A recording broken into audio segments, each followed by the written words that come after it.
bonjour, entrez-vous, comment ça? Jesus, I'm quite the polyglot, amn't I? Now wait till I tell you, it's Sunday where I am. I woke up this morning and I pulled back the curtains only to discover that the beist from the East has returned with snow and perishingness. Himself now is twisting the camera to look out at our feckin' snow-covered garden. I wasn't warned about this. Nobody told me. It is not on. It's so cold. I was wearing my hat in bed earlier, and I am very cold being out of the bed. But sure, look it. It is the way it is.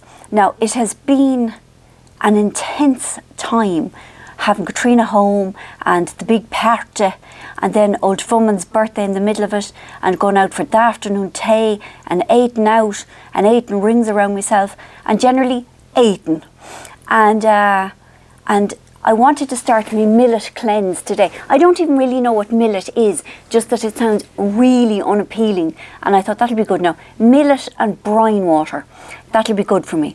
And to assist me in my, how would you call it, in my eating sensibly mindset, I have been listening to a series of hypnosis-y tapes from a crowd called Uncommon Knowledge, and Katrina and I had the best crack with it. Right, they're really good, and there's all kinds of things like emotional eating, boredom eating, lose your sweet tooth and everything.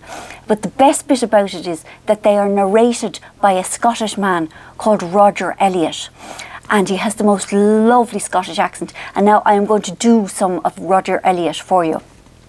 So, at the start of each thing, there's a little introduction, and a man with an English accent speaks, and then there's a little pause, and then Roger goes, "Hello, I'm Roger Elliott." And he says all these fantastic things like, if you had an itchy knee, you would not offer that itchy knee a cream cake.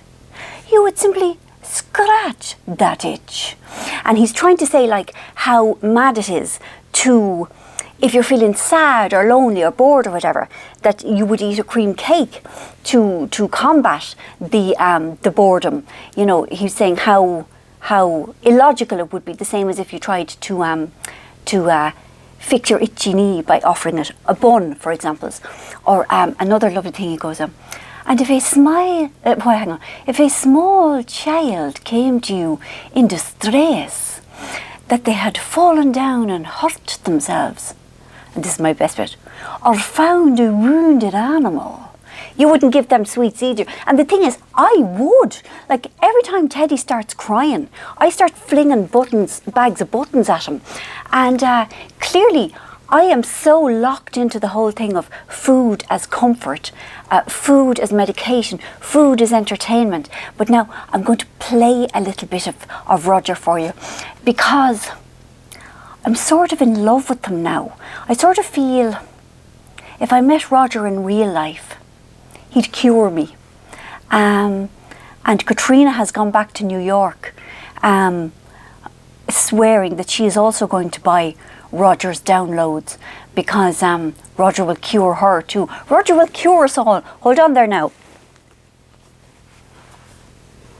I hope you can hear Roger. Bear with me now. Here we go. He's going to start talking in a minute. Hello, and welcome to Stop Comfort Eating from hypnosisdownloads.com. My name's Roger Elliott. I'm a director of Uncommon Knowledge, and to get the best from this session, please make sure you're seated in a comfortable chair or lying down somewhere you won't be interrupted for a while. Now, before you begin to drift into a nice deep state of relaxation and inner focus, I'm just going to say a few words about comfort eating.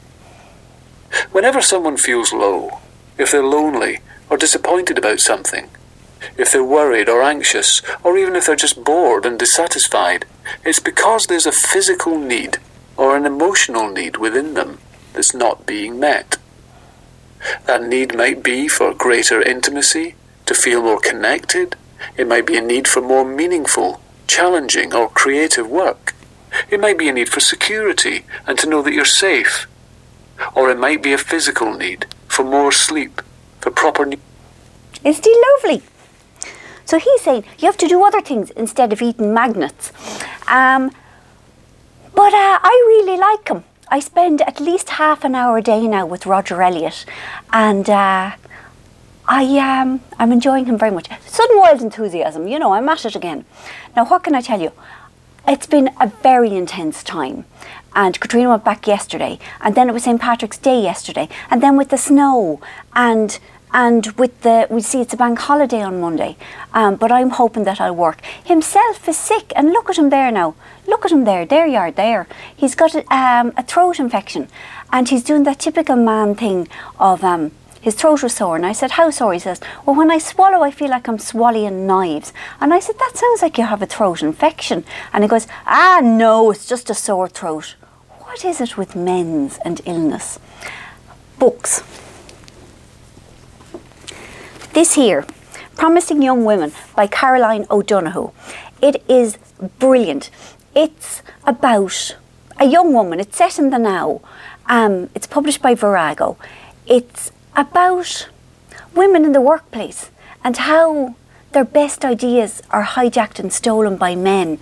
It's very witty. It's feminist. It's angry. And then it turns into a gothic, kind of almost a supernatural book. But it's I don't know, is the word allegorical? I'm not sure. But about how men have always stolen women's best ideas and passed them off as their own. I enjoyed it so much. The writing is very funny, and the character is very easy to identify with. And, you know, it's... and she's Irish, and she writes for the Pool. And it's very accomplished. And it will be out... Not yet. I can't remember. Bear with me now. The 7th of June. A week after The Break comes out in paperback. So I would recommend it highly. Now, also, I've mentioned these books to you before. Annie Darling. This is the 3rd book in the series is about the bookshop, the Lonely Hearts bookshop. And I don't read much romantic fiction, which surprises a lot of people because they think that because I write it, that I would read it a lot. But I don't think that that's really what I do, but that's neither here nor there. But anyway, read the first book in the series first, and then the second one, because this is the 3rd one, because you find out things about the other 2 books in the 3rd one, and then you'll be sorry. And they are so sweet, they're so uplifting, they're so enjoyable, they're funny, the women's are believable, and the men's are very romantic and sexy, and you know, it's angst free, and I love them. And I think this might be the last one in the series, which is a shame because I would like more. Anyway, her name is Annie Darling, and this will be out on the 23rd of March, but read the other ones first would be my advice to you. Now, where's this? Right. You will be so jealous of me. You will be so agin me. This is the new Sarah Perry. Oh my God. It's out in October, not October. It is so wonderful. The writing is so amazing. It's set, well, mostly in Prague, but also in the Philippines and in Turkey in 1915. And it's really, I don't know if the word is sensuous or sensual. Just you totally feel like you're in the places. And she writes about food, and she writes about illness and pain. I know that sounds weird, but in a way you feel it. It's really quite thrilling. And what she has to say about human beings and the human condition, and how we can get tricked or conned into making enemies of the other. It's very important, you know, especially with what's going on in the world now. But it's just such a pleasure to read because it's a totally immersive experience. It's amazing, and you will be agin me, and I am sorry, but it, you know, October will be here soonish. I mean, it's nearly the end of March already. Sure, we're flying it, lads. You know, the year is clattering by. I'll put this down now. So, that's kind of it. I am pressing on with my scribing. I am watching Below the Surface, which is lovely. I'm also watching Rita. They're both Danish shows. I'm just going to look at himself and ask him, have we any other news? He's shaking his head. We've no other news. I've had no mad taxi rides lately. Baby Hannah is the best person in the whole world. Oh my God.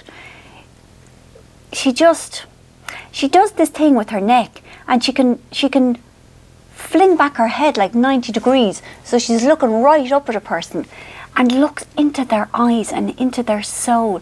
And she is such a sweet little thing. And it was kind of gas on Friday. We were changing her nappy, and she was so happy to have it off. Babies, they love the nudiness, don't they? So we said we'd leave it off for a few minutes if she promised not to whittle on old woman's carpet. Anyway, she whittled on old woman's carpet. But even old woman didn't mind, because she can't help it. She's a baby. She's a creature of animal instincts, you know. She's a little pet. So I will report back to you next week. I hope that you're not too cold wherever you are. Happy St. Patrick's Day weekend for those of you in Ireland who are enjoying tomorrow off. And I will be back to you next Monday, all being well. Gracias. Adios.